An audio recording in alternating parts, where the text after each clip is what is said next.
राधे राधे भक्तों, जय श्री कृष्ण, जय श्री राम। नमो देवे महादेवे शिवाय सततम नमः। जय माता दी। चैत्र नवरात्रों के इस पावन अवसर पर आप सभी का हार्दिक स्वागत है। शक्ति की उपासना के इन 9 दिनों में माँ दुर्गा के 9 स्वरूपों की पूजा के साथ साथ श्री दुर्गा सप्तशती के पाठ का विशेष महत्व है।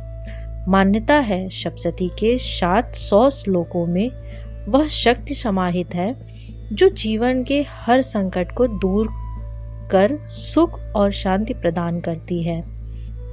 इस वर्ष नवरात्रों के शुभ अवसर पर मैं आपके लिए लेकर आई हूँ दुर्गा सप्तशती संपूर्ण पाठ की एक विशेष वीडियो श्रृंखला। अगले 9 दिनों तक हम प्रतिदिन क्रमवार तरीके से अध्यायों का श्रवण और अध्ययन करेंगे। आज नवरात्र का पहला दिन है और इस पहले भाग में हम प्रथम अध्याय का पाठ करेंगे जिसमें भगवती की महिमा और मधुकैटभ का वध का प्रसंग वर्णित है। तो आइए पूरी श्रद्धा और भक्ति के साथ माँ के चरणों में ध्यान लगाते हैं और आज के पाठ का शुभारंभ करते हैं। दुर्गा सप्तशती पाठ के आरंभ में भगवान शिव देवी पार्वती से एक विशेष प्रश्न पूछते हैं और यह प्रश्न इसी दुर्गा सप्तशती पाठ के महत्व से जुड़ा हुआ है। तो आइए सुनते हैं। भगवान शिव ने कहा, हे देवी, तुम भक्तों के लिए अत्यंत सुलभ हो और सभी कर्मों का विधान करने वाली हो। इस घोर कलयुग में इच्छाओं की सिद्धि हेतु अगर कोई उपाय है तो कृपा करके उसे अपनी सुंदर वाणी द्वारा सम्यक रूप से मुझे बताओ। भगवान शिव की यह बात सुनकर देवी पार्वती ने कहा, हे देवेश्वर, आपका मेरे ऊपर अपार स्नेह है। इस कलयुग में सभी कामनाओं को सिद्ध करने वाला जो साधन है उसी के विषय में मैं आपको बताऊंगी और उसका नाम है अम्बा स्तुति। इसे दुर्गा सप्तशती भी कहा जाता है। इसके प्रारंभ में आता है सप्तशोकित दुर्गा मंत्र और इस दुर्गा सप्तशोक स्त्रोत मंत्र के नारायण ऋषि है। इसका छंद है अनुष्टुप। श्री महाकाली, महालक्ष्मी और महासरस्वती इनके देवता हैं। देवी दुर्गा की प्रसन्नता हेतु सप्तशोक की दुर्गा पाठ में इसको समाविष्ट किया जाता है।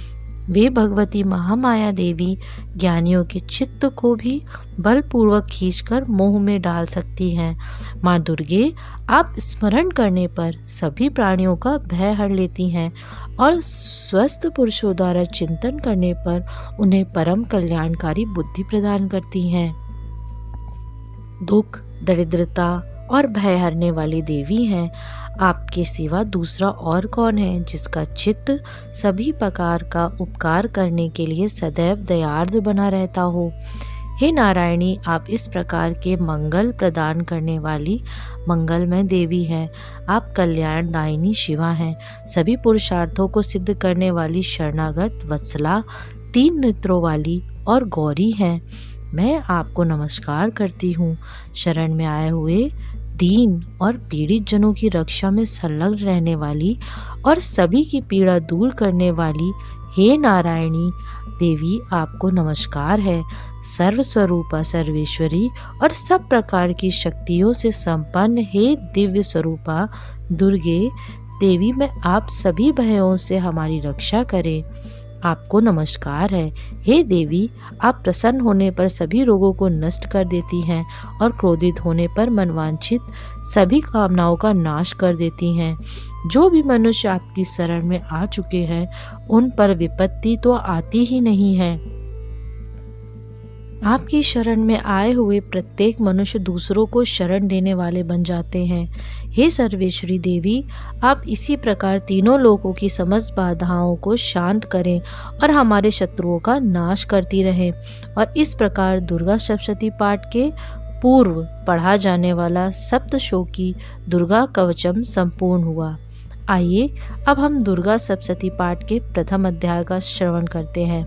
नवरात्रि के पावन दिनों में प्रत्येक दिन इस दुर्गा सप्तशती पाठ का पठन या फिर श्रवण करना चाहिए। श्री दुर्गाय नमः। प्रथम अध्याय। मेधा ऋषि द्वारा राजा सूरत और समाधि को भगवती की महिमा बताते हुए मधु और कैटव वध के प्रसंग का वर्णन। ओम। प्रथम चरित्र के ब्रह्मा ऋषि, महाकाली देवता, गायत्री छंद, नंदा शक्ति, रक्त का बीज, अग्नि तत्व और ऋग्वेद स्वरूप है। देवी महाकाली देवताओं की प्रसन्नता के लिए प्रथम चरित्र के जप में विनियोग किया जाता है। भगवान विष्णु के सो जाने पर मधु और कैटव को मारने के लिए कमल जन्मा ब्रह्मा जी ने जिनका स्तवन किया था, उन महाकाली देवी का मैं सेवन करती हूँ। वे अपने 10 हाथों में खड्ग, चक्र, गदा, बाण, धनुष, परीग, शूल, भुसुंडी, मस्तक और शंख धारण करती हैं। इस देवी के 3 नेत्र हैं। वे सभी अंगों में दिव्य आभूषणों से सुशोभित हैं। उनके सुंदर शरीर की कांत नीलमणि के समान है। वे 10 मुख और 10 पैरों से युक्त हैं और ऐसी चंडी देवी को मैं नमस्कार करती हूँ। कथा आरंभ करते हुए श्री मार्कंडेय ऋषि ने कहा, सूर्य के पुत्र श्रावणी जो 8वें मनु कहे जाते हैं, उनकी उत्पत्ति की कथा विस्तार पूर्वक अब मैं सुना रहा हूँ। ध्यान पूर्वक सुनिए। सूर्य कुमार महाभाग श्रावणी भगवती महामाया के अनुग्रह से जिस प्रकार मनवंतर के स्वामी हुए, वही प्रसंग मैं सुनाऊंगा। बहुत पूर्व काल की बात है। स्वरोचित मनवंतर में सूरत नाम के एक राजा हो गए। वे चैत्र वंश में उत्पन्न हुए थे। उनका समस्त भूमंडल पर अधिकार था। वे प्रजा का अपने ही पुत्रों की तरह धर्मपूर्वक पालन करते थे। फिर भी उनका समय कोला विद्वंसियों नाम के क्षत्रिय उनके शत्रु बन गए थे। राजा सूरत की दंडनीति बड़ी प्रबल थी। उनका शत्रुओं के साथ भीषण संग्राम हुआ। हालांकि कोला विद्वंसी संख्या में कम थे, लेकिन फिर भी राजा सूरत उस युद्ध में उनसे परास्त हो गए। तब वे युद्ध भूमि से अपने नगर में लौट आए और मात्र अपने देश के ही राजा बनकर रह गए। अब उनका संपूर्ण पृथ्वी से अधिकार जा चुका था, लेकिन वहां भी उन प्रबल शत्रुओं ने उस समय महाभाग राजा सूरत पर आक्रमण कर दिया। राजा का बल क्षीण हो चुका था, इसलिए उनके दुष्ट बलवान और दुरात्मा मंत्रियों ने वहां उनकी राजधानी में भी राजकीय सेना और खजाने को हथिया लिया। अब राजा सूरत का प्रभुत्व नष्ट हो चुका था, इसलिए वे शिकार खेलने के बहाने घोड़े पर सवार होकर वहां से अकेले ही एक घने जंगल में चले गए। वहां उन्होंने विप्रवर मेधा मुनि का आश्रम देखा, जहां अनेक हिंसक जीव अपने स्वाभाविक हिंसा वृत्ति को छोड़कर शांतिपूर्ण भाव से रह रहे थे। उस ऋषि के बहुत सारे शिष्य उस वन की शोभा बढ़ा रहे थे।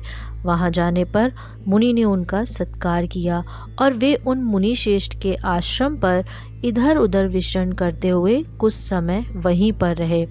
तत्पश्चात ममता से आकृष्ट होकर वे इस प्रकार चिंता करने लगे।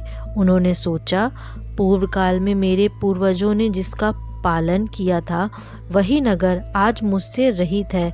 न जाने मेरे दुराचारी भ्रातृगण उसके धर्म पूर्वक रक्षा कर रहे होंगे या नहीं।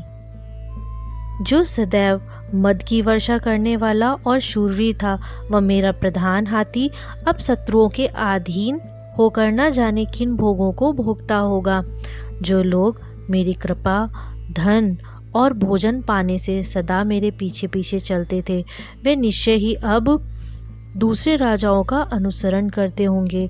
उन अव्ययी लोगों के द्वारा सदैव खर्च होते रहने के कारण अत्यंत कष्ट से जमा किया हुआ मेरा वो धन खाली हो जाएगा। यह और ऐसी अनेक बातें राजा सूरत निरंतर सोचते रहे। एक दिन उन्होंने वहां ऋषि मेधा के आश्रम के निकट एक वैश्य को देखा। उसे देखकर उन्होंने पूछा, भाई तुम कौन हो? यहाँ तुम्हारे आने का क्या कारण है? तुम क्यों शोकग्रस्त और अनमने से दिखाई दे रहे हो? राजा सूरत द्वारा इस प्रकार प्रेम पूर्वक पूछे जाने वाले सवालों से उस वैश्य ने विनती भाव से उन्हें प्रणाम किया और उनसे इस प्रकार कहा, हे राजन, मैं धनियों के कुल में उत्पन्न हुआ एक वैश्य हूँ। मेरा नाम समाधि है। मेरे दुष्ट स्त्री और पुत्रों ने धन के लालच में मुझे घर से बाहर निकाल दिया है। मैं इस समय धन और स्त्री और पुत्रों से वंचित हूँ। मेरे विश्वसनीय बंधुओं ने मेरा ही धन लेकर मुझे दूर कर दिया है। इसीलिए दुखी होकर मैं वन में चला आया हूँ। यहाँ रहकर मैं इस बात को नहीं जानता कि मेरे पुत्रों की, स्त्री की और सज्जनों की कुशलता है या नहीं। इस समय घर में वे कुशल हैं या नहीं, या फिर उन्हें कोई कष्ट पड़ रहा है। वे मेरे पुत्र कैसे हैं? क्या वे सदाचारी हैं या फिर दुराचारी हो गए हैं? वैश्य के इस प्रकार कहने पर राजा ने उससे पूछा, हे वैश्य, जिन लोभी स्त्री, पुत्र आदि ने धन के कारण तुम्हें घर से निकाल दिया है, उनके प्रति तुम्हारे चित्त में इतना स्नेह या बंधन क्यों है? यह सुनकर वैश्य ने उत्तर दिया, राजन, आप मेरे विषय में जैसी बात कहते हैं वह सब ठीक है, लेकिन क्या करूं? मेरा मन तो निष्ठुर नहीं है ना। जिन्होंने धन के लोभ में पड़कर पिता के प्रति स्नेह, पति के प्रति प्रेम और आत्मीय जन के प्रति अनुराग को छोड़ दिया है, मुझे घर से निकाल दिया है, उनके प्रति भी मेरे हृदय में अब भी वही स्नेह है। हे महामते, गुणहीन बंधुओं के प्रति भी जो मेरा चित्त इस प्रकार प्रेम मग्न हो रहा है, वह क्या है? इस बात को मैं जानकर भी नहीं जान पा रहा हूँ। उनके लिए मैं लंबी सांसें ले रहा हूँ। मेरा हृदय अत्यंत दुखी हो रहा है। उन लोगों में प्रेम का सर्वथा अभाव है, फिर भी उनके प्रति जो मेरा मन निष्ठुर नहीं हो पाता है, उसके लिए मैं क्या करूँ? इस कथा को आगे बढ़ाते हुए ऋषि मार्कंडेय ने कहा, उसके बाद राजाओं में श्रेष्ठ सूरत और वह समाधि नामक वैश्य दोनों ही साथ साथ मेधा मुनि के सेवा में उपस्थित हुए। उनके साथ यथा योग्य न्यायानुकूल विनय पूर्ण बर्ताव करके बैठ गए। तत्पश्चात वैश्य ने राजा से कुछ वार्तालाप आरंभ की। राजा ने कहा, भगवान, मैं आपसे एक बात पूछना चाहता हूँ, कृपया उसे बताइए। मेरा चित्त अपने अधीन न होने के कारण वह बात मेरे मन को दुखी कर रही है। जो राज्य मेरे हाथ से चला गया है उसमें तो और उसके संपूर्ण अंगों में मेरी आसक्ति अभी भी बनी हुई है। हे मुनि श्रेष्ठ, यह जानते हुए भी कि वह अब मेरा नहीं है, अज्ञानी की तरह मुझे उसके लिए दुख हो रहा है।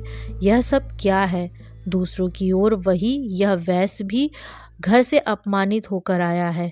इसके पुत्र, स्त्री और भ्रातृजनों ने इसे छोड़ दिया है। स्वजनों ने भी इसका परित्याग कर दिया है। फिर भी यह उनके प्रति अत्यंत हार्दिक स्नेह रखता है।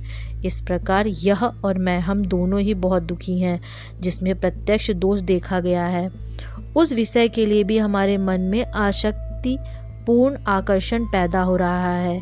हे महाभाग ऋषिवर, हम दोनों समझदार हैं, फिर भी हमारे अंदर यह मोह कैसा है?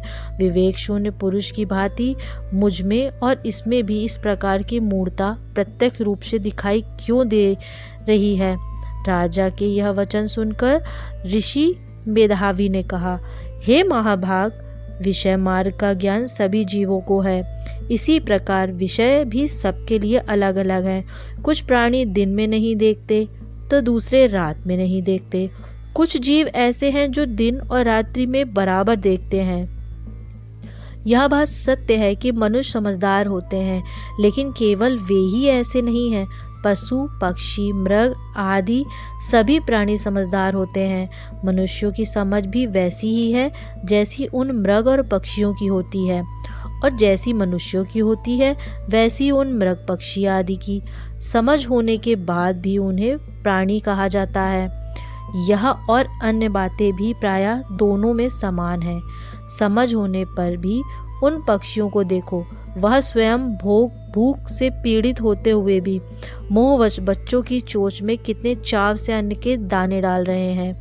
हे राजन, क्या तुम नहीं देख रहे हो कि यह मनुष्य समझदार होते हुए भी लोभवश अपने किए हुए उपकार का बदला पाने के लिए पुत्रों की अभिलाषा करते हैं? हालांकि उन सब में समझ की कमी नहीं है, फिर भी संसार की स्थिति, जन्म मरण की परंपरा बनाए रखने वाले भगवती महामाया के प्रभाव द्वारा ही ममतामयी भंवर से युक्त मोह के गहरे गर्त में गिराए गए हैं। इसके लिए इसमें आश्चर्य करना नहीं चाहिए। जगदीश्वर भगवान विष्णु की योग निद्रा स्वरूपा जो भगवती महामाया देवी दुर्गा है, उन्हीं से यह जगत मोहित होता है। वही भगवती महामाया देवी ज्ञानियों के चित्त को बलपूर्वक खींचकर मोह में डाल देती हैं। वही संपूर्ण चराचर जगत की सृष्टि करती हैं और वही प्रसन्न होने पर मनुष्य की मुक्ति के लिए वरदान भी देती हैं। वही पराविद्या, संसार बंधन और मोक्ष की हेतुभूता सनातनी देवी और संपूर्ण ईश्वरों की भी अधीश्वरी हैं। ऋषि के इस प्रकार वचन सुनकर राजा ने प्रश्न पूछे, हे भगवान, जिन्हें आप महामाया कहते हैं वे देवी कौन हैं? उनका आविर्भाव कैसे हुआ तथा उनके चरित्र कैसे हैं? ब्रह्मवेत्ताओं में श्रेष्ठ हैं महर्षि। उन देवी का जैसा प्रभाव हो, ऐसा स्वरूप हो और जिस प्रकार प्रादुर्भाव हुआ हो, वह सब मैं आपके मुख से सुनना चाहता हूँ। कृपया इसे विस्तार पूर्वक सुनाइए। राजा की बात सुनकर ऋषि ने कहा, हे राजन, वास्तव में तो ये देवी नित्य स्वरूपा ही हैं। संपूर्ण जगत इन्हीं का रूप है और उन्होंने समस्त विश्व को व्याप्त कर रखा है। तथापि उनका प्राकट्य अनेक प्रकार से होता है। वह अब मुझसे सुनो। हालांकि वे नित्य और अजन्मा है, फिर भी देवताओं का कार्य सिद्ध करने के लिए वे प्रकट होती हैं। उस समय लोक में उत्पन्न हुई कहलाती हैं। कल्प के अंत में जब संपूर्ण जगत एकलव्य में निमग्न हो जाता है, वह और सबके प्रभु भगवान विष्णु शेषनाग की शैया बिछाकर योग निद्रा में चले जाते हैं। उस समय उनके कानों में के मैल से दो भयंकर असुर उत्पन्न हुए थे, जो मधु और कैटभ के नाम से विख्यात हुए। वे दोनों ब्रह्मा जी का व्रत करने के लिए तैयार हो गए।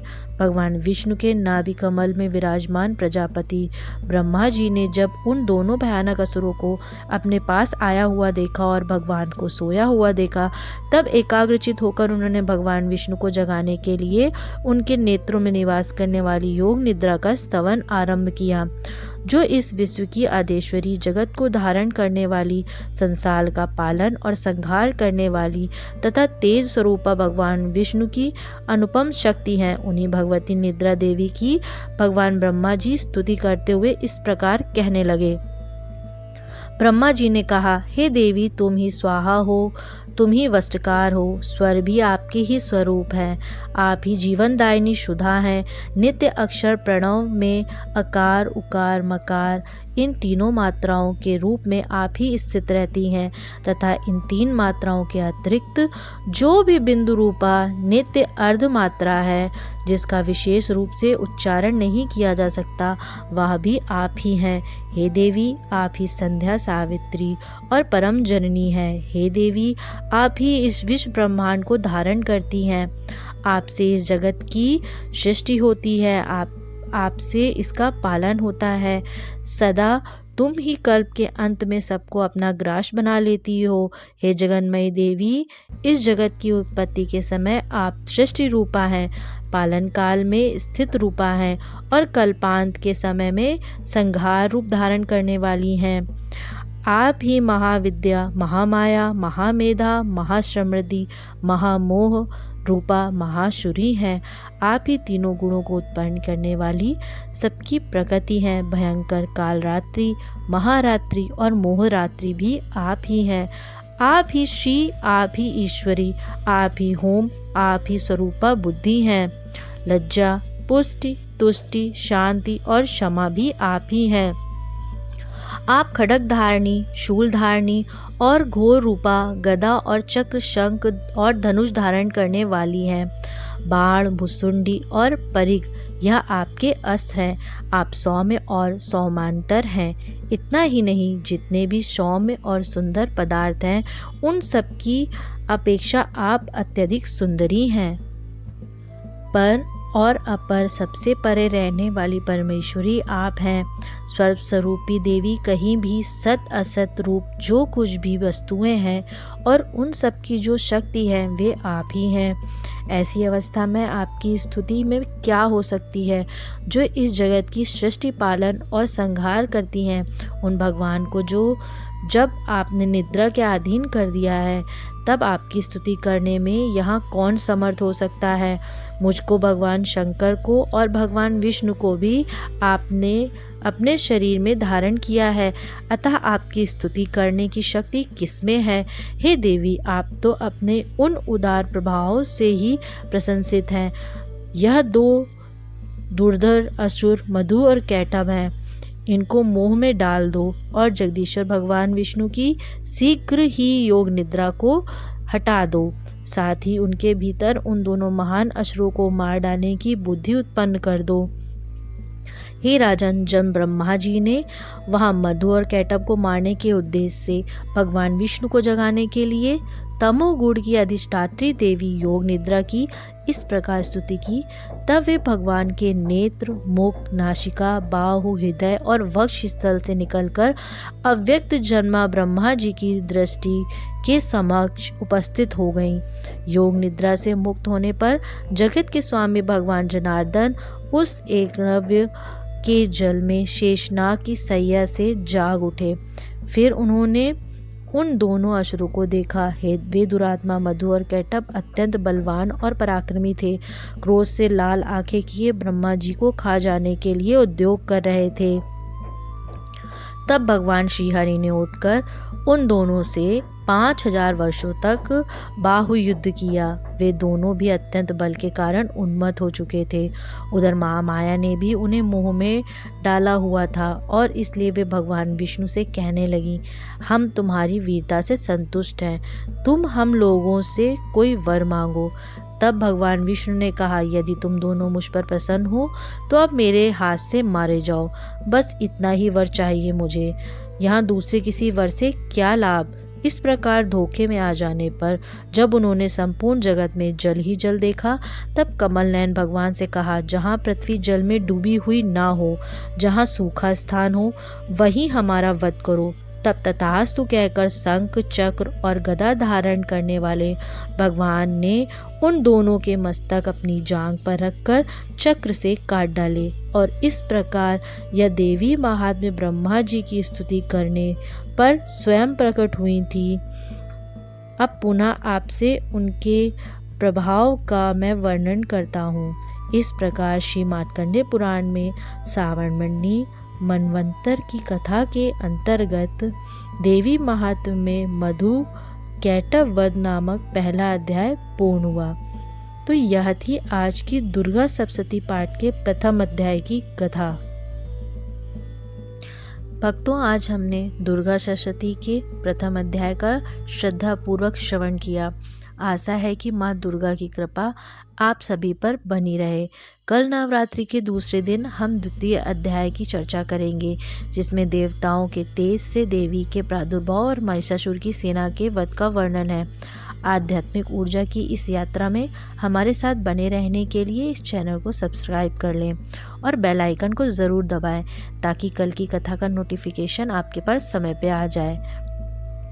कमेंट में जय माता दी लिखकर अपनी उपस्थिति जरूर दर्ज कराएं। कल फिर मिलते हैं अगले अध्याय के साथ। तब तक के लिए प्रेम से बोलो जय माता दी। राधे राधे। जय श्री कृष्ण, जय श्री राम। धन्यवाद।